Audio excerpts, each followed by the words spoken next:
The Discovery, Chapter 18, Part 6. The brilliantly bright white light finally began to fade, and the many ponies filling the room could open their eyes at last. Midnight was the first to look, and her jaw nearly dropped. Floating above the bed, there was a pony-shaped being made entirely of light. It was just dim enough that she could look at it while squinting, but its shape was undeniable. From its head to its hind legs and its mane to its tail, it was a pony. Slowly, ever so slowly, the being began to float down to the bed as the effects of the magic began to wear off. Midnight quickly moved to the edge of the bed, just as it made contact with a slight poomph. As Midnight reared back on her hind legs and propped herself up with her forelegs, the light finally began to fade away, as David's new form began to reveal itself.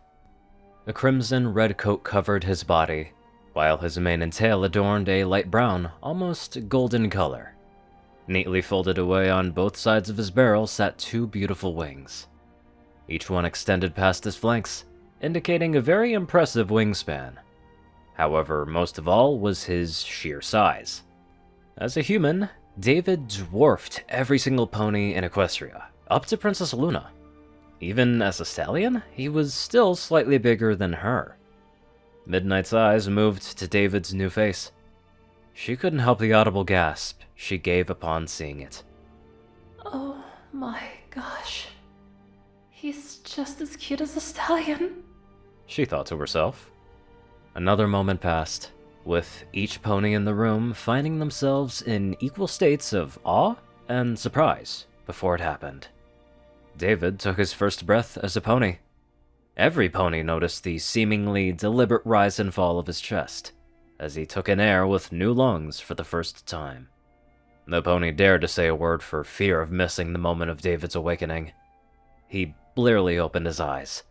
The strain of light hitting them for the first time was absolutely blinding, forcing him to keep them closed. With as much effort as his tired body could manage, David moved his foreleg to block out the light.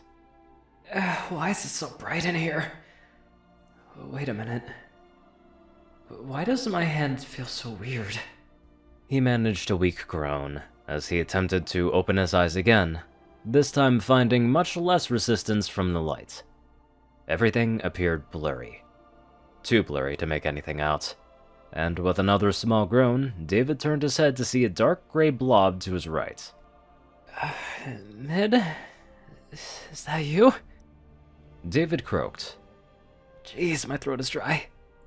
A wave of relief washed over Midnight, and she couldn't help but wrap her hooves around David and hug him as tightly as she could. Hey, big guy. How are you feeling? You had us really scared for a while there. Midnight said, her voice full of relief. Mid, can't breathe. David managed to say. Oh, sorry. Are you okay? Yeah, I can barely see. It looks... Wait, why am I covered in red?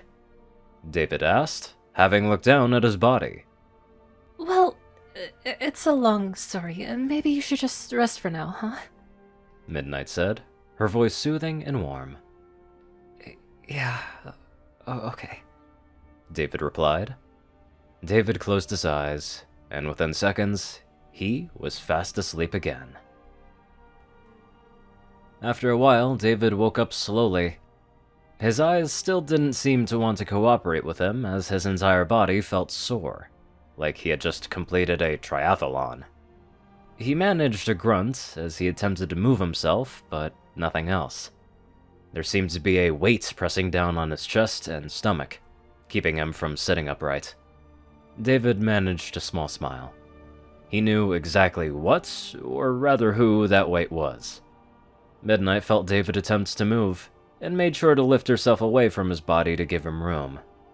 After a moment, he was able to form what could have been considered a sitting position, although not a comfortable one for a pony. David? Midnight asked. Was the response she received. Are you feeling better? Try not to move around too much if you aren't. You need a rest, after all. Midnight said, as motherly as she could. Why does my mouth feel funny? Also, what's this stuff on my back, and wasn't I covered in red earlier? Mid, I can't quite open my eyes yet, so could you please tell me what's going on? I can't feel my hands. David asked, a vague amount of concern in his voice.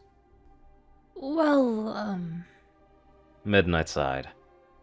I wish I had better news for you, but, well, you were in a pretty bad situation earlier today.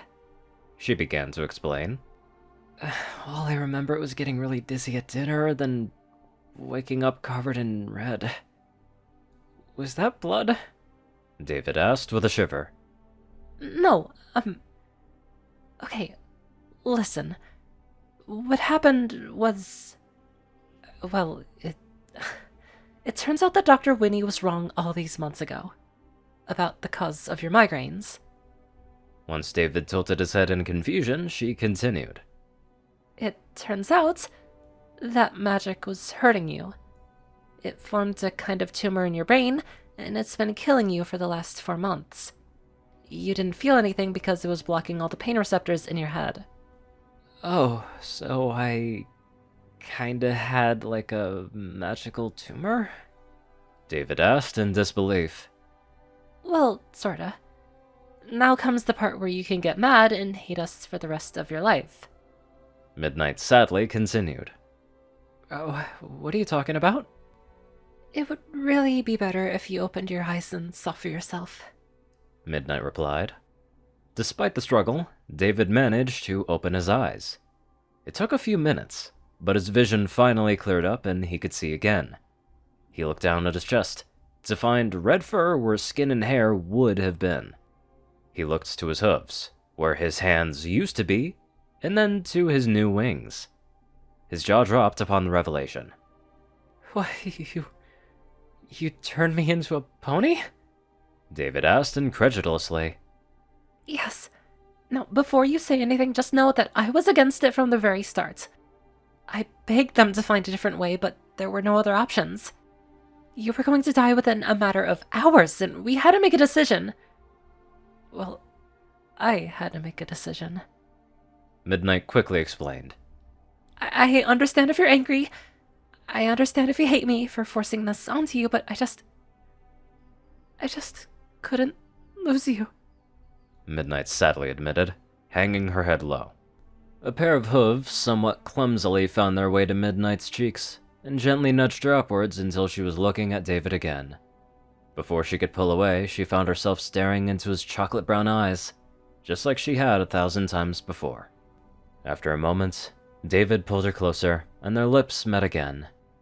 The feeling was foreign, yet so familiar, but within seconds it was all over, and they pulled away from each other. You saved my life, Mid, for the 3rd time now. Jeez, at this rate, it's gonna get hard to keep track. I'm not gonna lie, this isn't ideal for me, but I'm with you for good now. That's all that matters. Thank you.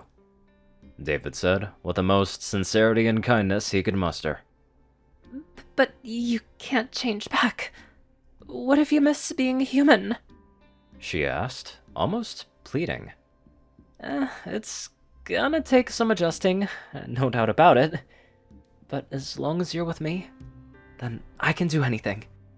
Besides, I have wings! Look at that, I can fly! David said, a little more ecstatic than he realized. You sure can, big guy. So you're really not upset? At this point, I'm just glad that I'm alive. I've got too much to live for to die now. If you think I'm gonna read the next chapter, you bet your ass I'm not. Because if I do, holy shit, I'm gonna get in so much trouble. Anywho, let's get on to our appropriate donators. Top donators: Jessie Smith, Zar630, BadassWaffle, Onlyonething, Orion, and Caladis. Matchvic, Jock, Luciisu, Rayden, RuneScythe, Will, Twinkie, Luigi, Chancellor Crust, Big Smoke, Murder Princess, Little Mighty, Solar Symphony, and many more amazing people. Thank you all so much for watching this video and live life to the fullest.